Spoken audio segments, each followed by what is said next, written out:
Welcome to This Explainer. We've all grown up with stories filled with heroes and villains, right? But today, we're diving much deeper.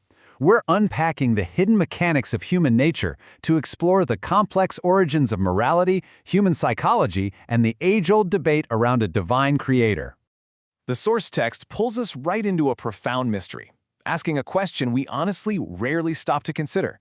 Who actually decides what's good and what's evil? I mean, think about it for a second. Who exactly wrote the formula that makes one action undeniably noble and another a terrible sin?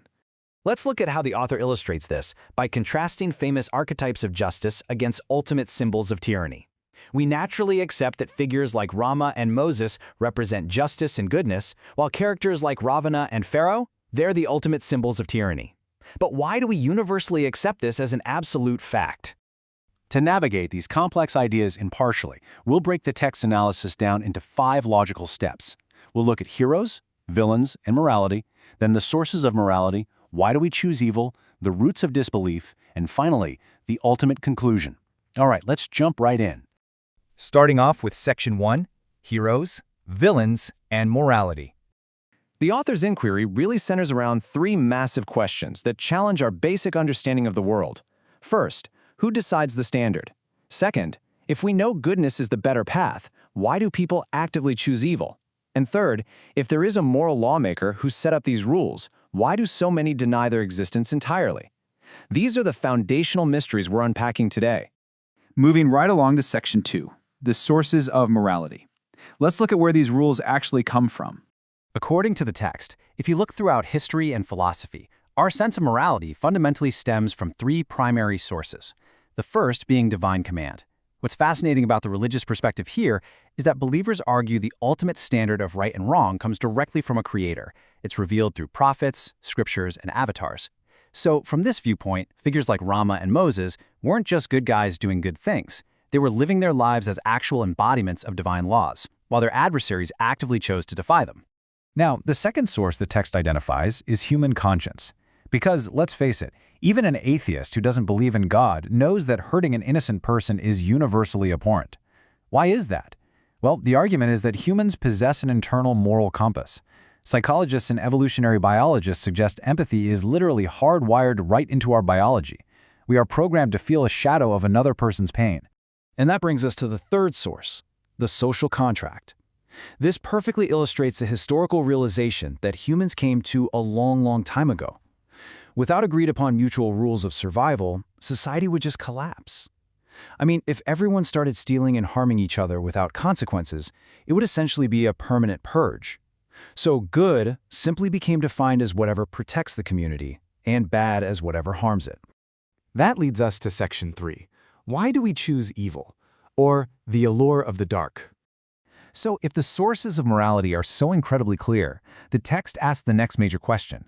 Why do so many people still choose the dark side? Well, the crucial point here is that human beings are inherently impatient. The path of goodness is often incredibly long, it's difficult, and it requires a ton of patience.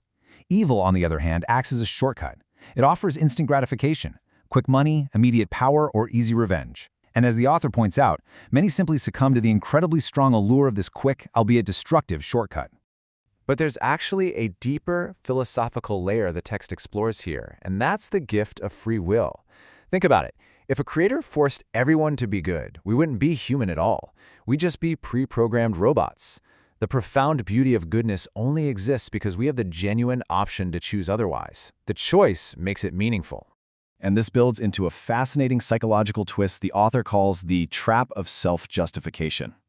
Here's the thing. Villains rarely believe they are actually evil. Look back at our historical archetypes. Ravana believed he was completely justified in avenging his sister's humiliation. Pharaoh believed he was just maintaining vital law and order in his empire.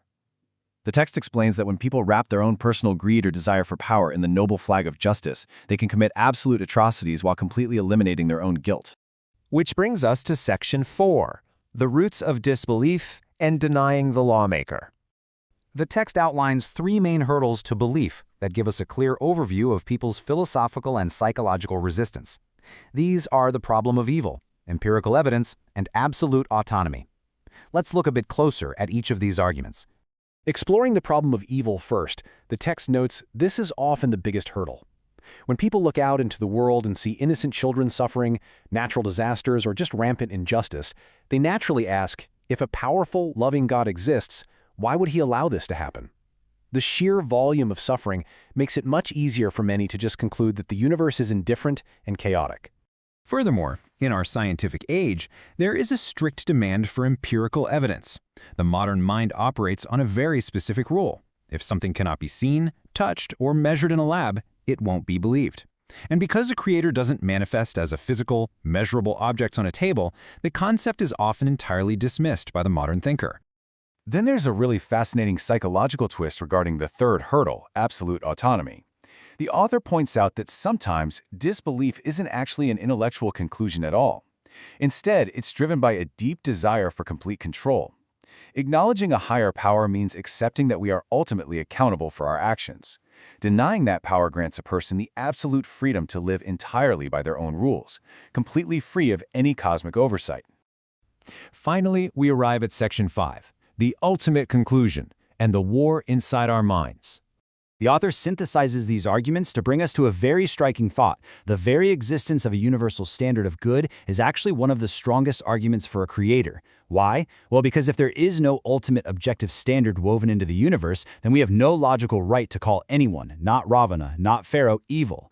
Without that universal standard, calling an atrocity evil is not a logical fact. It's merely a matter of personal opinion. This leads to an incredibly powerful quote direct from the text. Quote, "The world doesn't suffer because evil is incredibly powerful. It suffers because good people choose to stay silent." End quote. It's a stark and honestly somewhat uncomfortable reminder that our daily choices or our lack of action actively shape the reality we all have to live in. Goodness isn't passive. It requires action. So as we wrap up this explainer today, I want to leave you with this final, profound question from the author to ponder as you navigate your own moral compass. Is morality just a social contract we made up to survive, or is it a divine law woven into the very fabric of the universe? It's a huge question, and whatever your answer is, it fundamentally changes how you view every single action you take. Thank you so much for exploring this source material with me today. Keep asking the big questions, and I'll catch you in the next explainer.